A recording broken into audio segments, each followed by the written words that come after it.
She had sex with so many men, allegedly. Obviously, I don't think she had. I think she's absolutely innocent of it, of everything. But they accused her of having sex with another man 2 weeks after giving birth to Elizabeth. Welcome to the History Extra podcast. Fascinating historical conversations from the makers of BBC History magazine.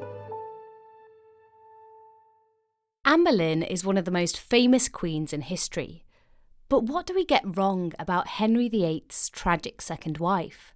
Speaking to Lauren Good, historian Estelle Paranque sheds new light on this iconic Tudor queen by taking a look at the influences that shaped her. Hi Estelle, thank you so much for joining me today on the History Extra podcast. Thank you so much for having me, Lauren. It's a pleasure. As a modern audience, we're still fascinated with Anne Boleyn, and therefore she's been written about by many. How did you approach her story differently to previous accounts in your new book, Thorns, Lust and Glory, The Betrayal of Anne Boleyn? Well, if you look at my research, I've always been interested in Anglo-French relations. So for me, it just became quite obvious that it would be something that I would be eventually very interested in. So basically I just really wanted to know what happened with the French. I also wanted to know what impact had the 7 years in France had on Anne Boleyn. Like, did it have any impact? I wanted to track down where she was staying, and it was very difficult to track down this, but it was also lots of fun. And I didn't have all the answers I wanted. And the other thing that I was really looking forward to research was how the French remembered Anne Boleyn, or did they? And actually they did. And I found it very interesting that an English queen who's not royal blood marked both histories, the English history and the French history. So I think my book, Thorns, Lust and Glory, is really the understanding of the Anglo-French relations around the topic of Anne Boleyn. In my book, there's a lot about Jean du Bellay, who played a huge role in Anne Boleyn's reign, and in her life, I believe they had some sort of friendship. But also the first part of my book is I'm really taking you into the French court. I mean, I'm really presenting to you exactly who was Francis I, who was Louise of Savoy, who was Claude of France, who was Margaret of Angoulême. And I was really trying to show what Anne Boleyn experienced there. What I really enjoyed in the beginning of your book was your account of Anne's earlier life. Another figure you mention is Margaret of Austria, for whom Anne Boleyn was lady-in-waiting. What would she have learned during her time with Margaret that would influence her later on in her life? It's a very good question, Lauren. So she learned French with Margaret of Austria. That's one thing, right? And the second thing is, I think when you really look at the education and the teenage years of Anne Boleyn, it's incredible how many powerful women she met.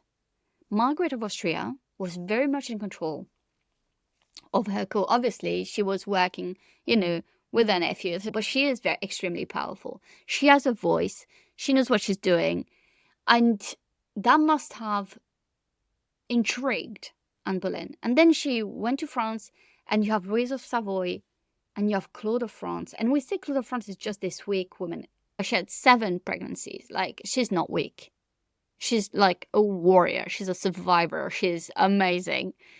But she also realized that even if Francis I was, he was always with women, he was a massive womanizer, and he had, maîtresse en titre, so, big royal mistresses that were extremely powerful in France. The one who was ultimately in power, ultimately respected, ultimately glorified was Queen Claude, not the mistresses.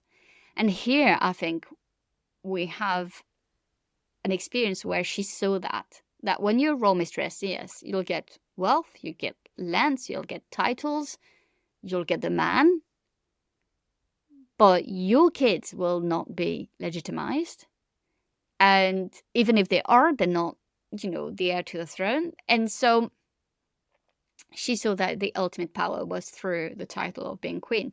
What she forgot, though, I think, with Anne Boleyn, her biggest mistake, is that all these women she met, Margaret of Austria and Queen Claude were daughters of kings or emperors. So there's a layer of protection that she didn't have. She's a daughter of a courtier and diplomat. There's no protection. When you're the daughter of a king, there is respect from that. And so that's quite incredible here, that she met all these women with power. Sometimes I think she forgot that. And you get power either because you're the daughter of a king or because you're the mother of a king. Always a male, relative, not a female one. And we know that's the downfall of Anne Boleyn, because she gave birth to a daughter, not a son. So are you trying to say that Anne was inspired by these women who ultimately had more power than her, which ultimately led to her demise, I suppose? There's a sentence in my book when I say secretly or something, she was hoping for glory. I don't want people to misunderstand that sentence. I'm not saying that she wants to become queen when she's in France. That's not what I'm saying. I'm saying that she understands that because of her background, because of what she experienced, because of her unusual education for an English woman. I mean, come on. Anne Boleyn has traveled more than any English woman at the time. She went to Provence.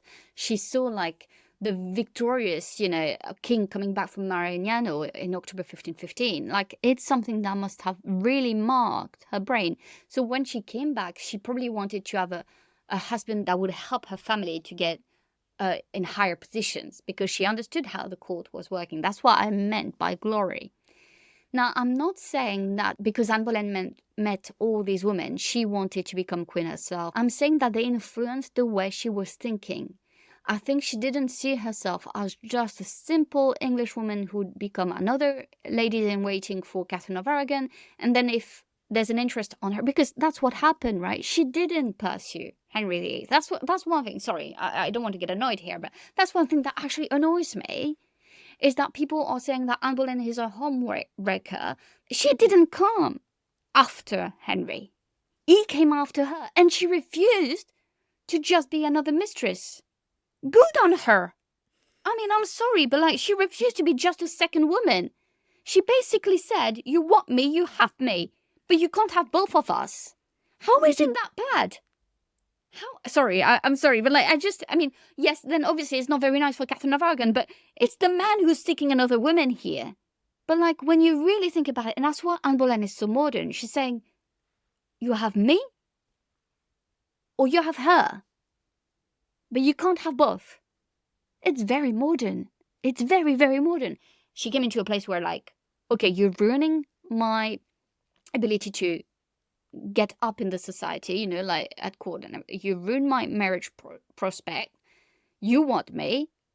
I'm sorry, but being your mistress is not going to be enough. It's just not going to be enough. So that's why I think that she was influenced by these women who were so powerful, and she would not settle down for anything else than something that would suit her needs and suit her idea of who she was. And she was one of a kind. That's so interesting. I think we are often sold this idea that Anne did chase Henry and was very much, as you describe it, the home wrecker. Yeah, well, she's not. Okay, we don't have her letters to Henry, but I bet you even if we discover them at some point, maybe we will, because I still think there are some treasures to find in the archive. So if you're an Anne Boleyn lover, do not give up. There's still some things you can write and you can research. But I really believe that you look at the letters, it's Henry who's pursuing her. We know it's him who's stopping the prospect marriage, with Henry Percy. We know all of this. So Anne Boleyn is not interested in Henry. She arrives back at court. She's an ambitious woman, but she never thinks about the English throne.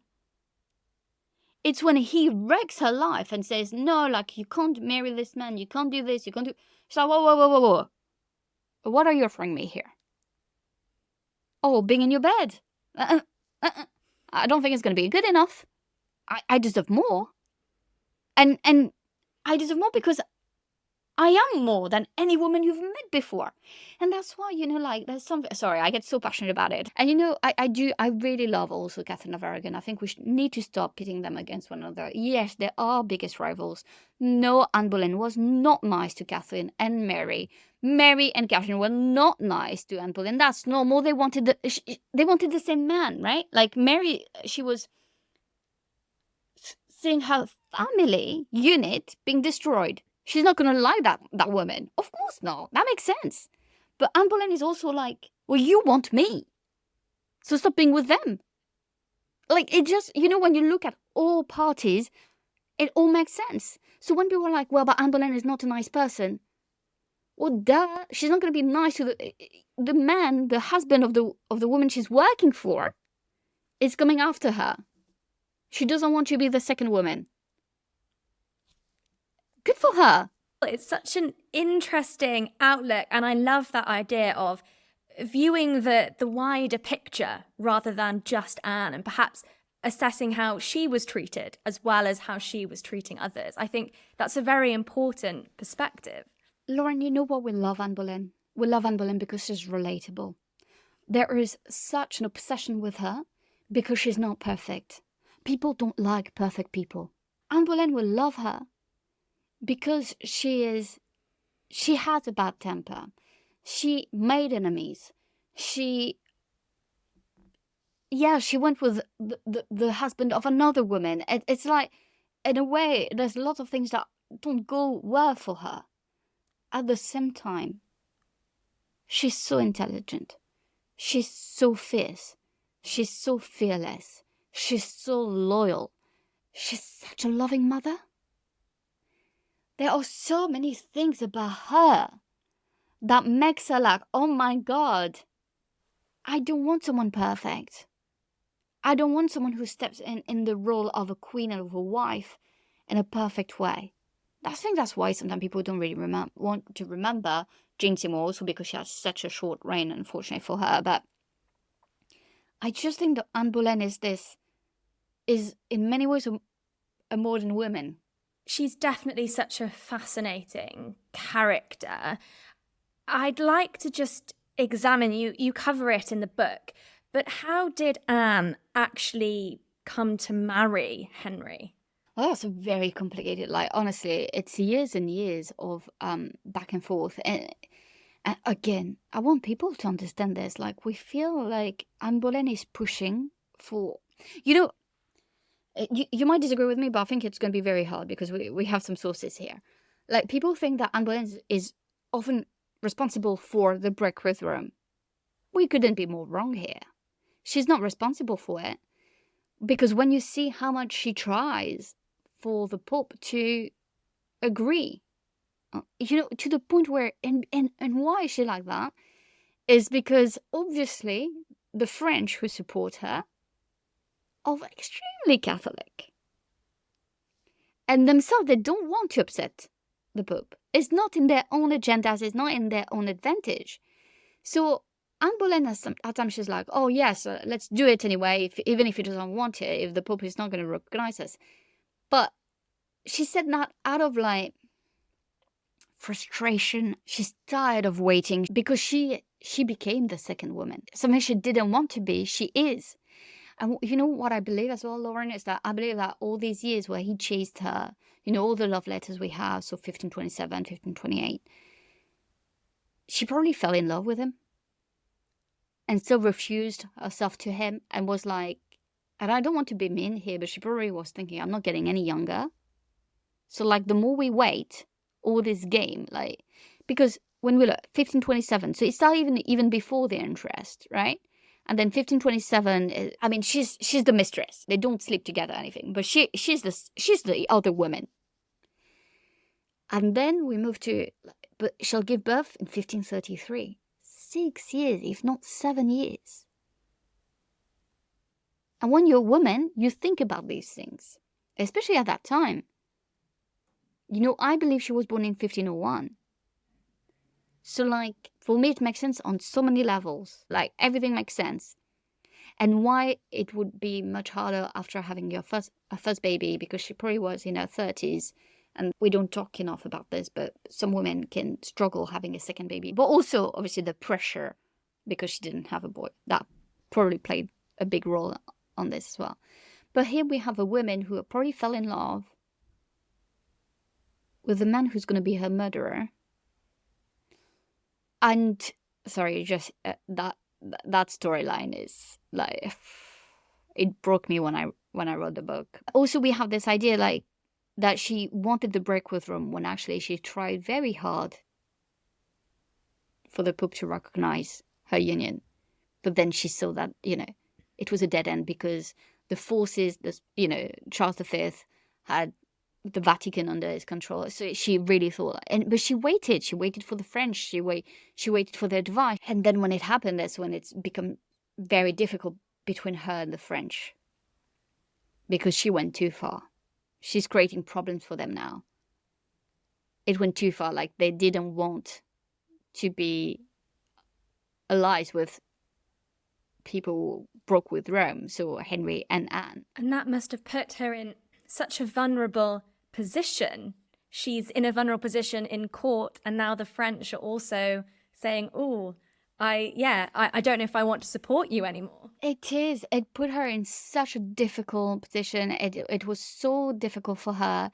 But when we said the French, it's not all the French. Like, we have to understand that as well. Like, the different ambassadors have different personalities. She gets on with some of them. She doesn't get on with others. It just becomes much harder. And then obviously it became much, much harder once she's finally queen. I mean, she's been crowned. She's been crowned Queen of England. And she gave birth to the princess. Yes, then she's very mean to Mary. But again, that makes sense. Like, why would she want Mary to still be legitimized and recognized? It invalidates everything she's built, everything she's waited for, everything she's sacrificed for. Like, I think that's one perspective that people tend to forget about Anne Boleyn. And the second thing is, the ambassador that she's really not going to like and is really not going to like her is Chabot. But it's also because he understands that she has not fulfilled her duty. And so he can be like that. He can be disrespectful. And Anne Boleyn, it doesn't go well when you disrespect her. She's someone, again, I said it, she has a bad temper. Elizabeth had a bad temper. Henry VIII had a bad temper. Henry VIII is a monster. So maybe an idea for another podcast, but he's a monster. But Anne Boleyn has a bad temper. She doesn't like when people stop respecting her. But I think it's because people are like, your power comes from your husband. It doesn't come from anything else. So actually, what kind of power do you have? And in my book, I talk about her being like some sort of substitute French princess, almost, because I believe that she felt she had the protection of the French, that she had a French education. And in many ways, she is an agent for France. She put their, interest first until obviously everything became more complicated and she stopped. So basically then she turned her back on France. They turned her back on her, but one man didn't stop supporting her, and this man was Jean de Belair, and it's my chapter 10 or 11, and that chapter was a pleasure to write, but also absolutely heartbreaking, because I tried to write as if I didn't know the end goal. It's very hard, but I'm just trying to get, absorbed by the sources and feel like what Jean de Belair must have felt like. So the disappointment when everything fell through must have been very hard for him. And it was the last chance for Anne Boleyn, in many ways, to have a big layer of protection. It didn't go well. But I think none of the French expected what was going to happen to her, because it's unheard of. It's heartbreaking in your book, your account of the final period of Anne's life. We know that after she gave birth to Elizabeth, she sadly suffered a miscarriage, and Henry did not take to this well. And at this point, he's wishing to be rid of Anne. Why do you think he was so quick to disregard her after everything he had done to secure his wife? first of all, it's not that quick because we have 1533, and when he really turns his back on her, it's 1536. She has more than one miscarriage. She has probably 2 or 3. So she comes to him and she says, "I'm pregnant," and she's not. Well, I think there's once she was confused. I think it must have been because of stress. Henry, in my opinion, he doesn't know what love is. He only loves himself. He's a narcissist, probably a psychopath. You just have to look at what he did to Catherine of Aragon. Because how long did he stay with her? Like for 20 years or something? Like a very long time. She's the longest wife he had. Obviously, he doesn't, ask for execution. He can't. She's royal blood. He's never going to do that. But he has no problem turning his back on her, on their daughter. He has no problem forbidding the fact that they can meet. And he even rejoiced of her death. I mean, if these are not signs that this man is a psychopath, I don't know what signs we need. And with Anne, he only sees women as a way to get what he wants. And she failed, like Catherine. But he's completely going to give up on Anne when Catherine died. Because that's the crazy part. These 2 women are intertwined with one another. As long as Catherine is alive, Anne's life is secure and safe. Because his only option is to stay with Catherine. Or he can't just divorce Anne and then find someone else. Because no one recognized the first, the first divorce in the first place. So when Anne, I think she says she's pregnant and it was a mistake, so he's a bit annoyed. Then she has a miscarriage.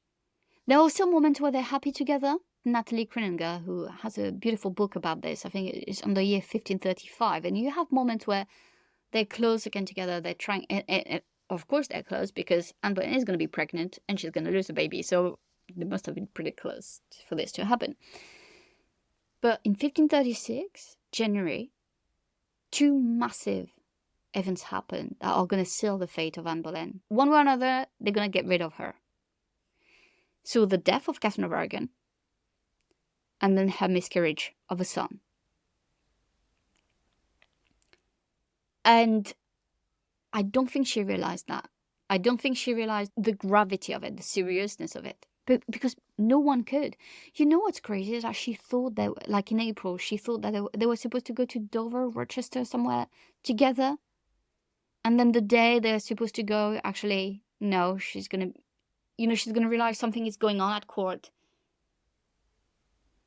But also, like, there's another family putting another young woman in the arms of Henry VIII.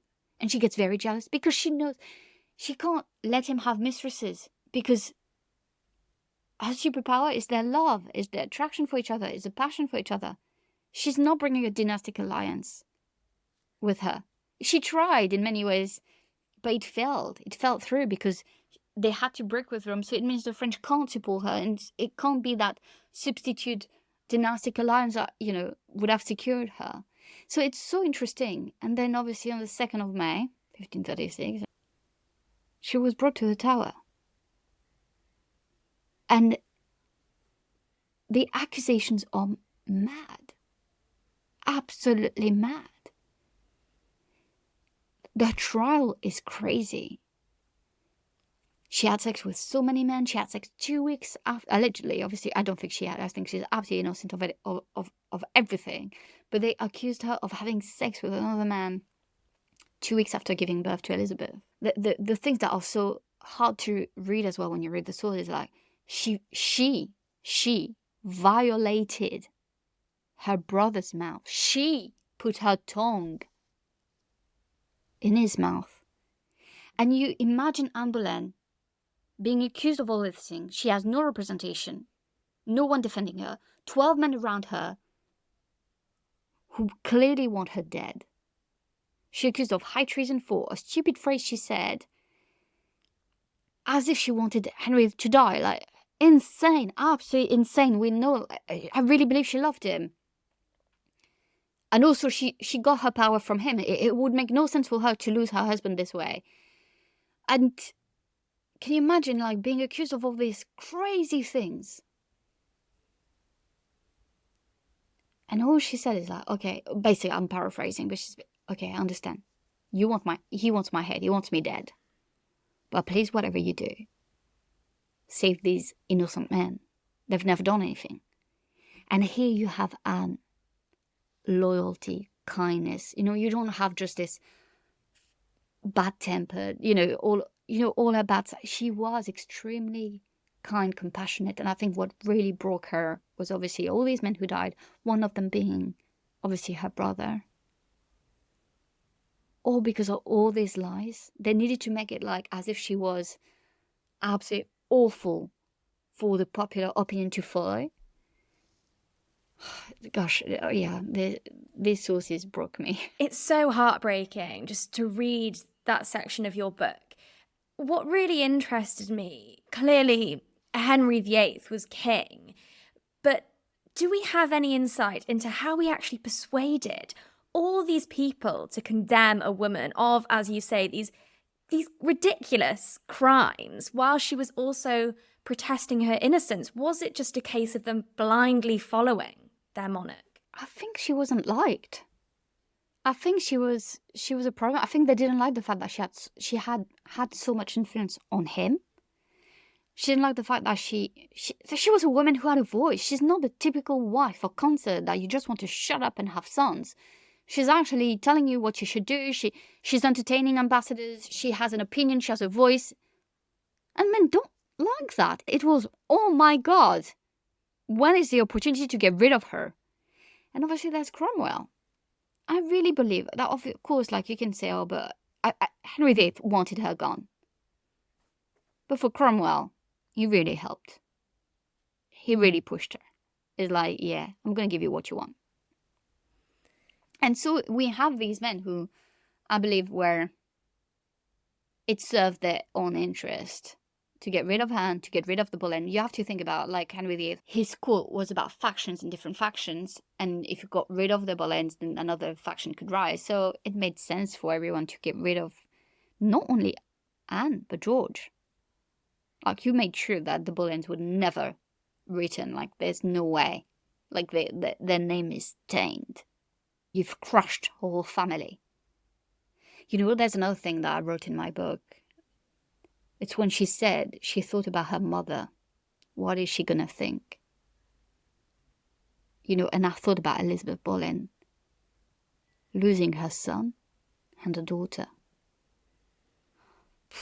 Yeah, the idea that, as you said, he crushed an entire family instead of just one person, the repercussions that decision had. Another part of your book I found so interesting and awful was your account of when Anne was executed, Henry making decisions that he thought were apparently benevolent towards her in this situation. Oh no, you're not going to be burned, you're going to be beheaded instead. Like, oh, thank you so much. Where should I kiss you? Gosh, like, absolutely awful man. Yeah, I found that a particularly striking moment of the book. And also, when Anne was executed, where was Henry? Yeah, he was not there. And I think, in many ways, I think she waited for him. I think she hoped. I think deep down she hoped, because it kept being delayed, her execution. So I think that she must have some hope that he would change his mind because of everything. You have to imagine, I think that's what annoys me. They're not just naming books. There were people who lived, like you and me. They loved, they feared, they ate, they drank, they slept. They had a relationship. She probably knew him better than most people. It's the same for Catherine of Aragon. I want you to understand these women were like, oh my God, have you forgotten? Like, the things you told me all these years ago? Or do you remember when we did this and, and we were hunting together and you were telling me I was your everything? And it's the same for Catherine of Aragon. How can you do that? How can you prevent me from seeing my daughter? And the same with Anne Boleyn, which is even worse. How can you... You're not going to... No, I'm the mother of your daughter. You loved me. You wanted me. All of your love letters. You're not going to let this man behead me. No, I don't believe it. You're going to stop it. You're going to send me into a convent. You're going to stop this. It's the human side of history. Exactly. I think it's so vital. I think especially with the Tudors, because, we learn about them so much from an early age that there's almost, you become desensitized. We're talking about women here, about their lives. He's destroyed so many lives. There are only two women who really, two wives who kind of survive him. It's obviously Anne of Cleves and Catherine Parr. Estelle, what would you like people to take from this podcast or your book when they come to read it? What image of Anne Boleyn would you like people to leave with? A modern, fierce, fearless, feisty, vulnerable, imperfect, but inspiring woman. I would like them to remember that. I would like them to remember how human she was. And from my book, I would like them to understand that you can't really understand one period of history if you only look at one country. Everything is so intertwined, interlinked. And I hope they will learn a lot from my epilogue and how Anne Boleyn was actually remembered in France. I think it will make them reflect on the different relationships between countries and how we influence each other.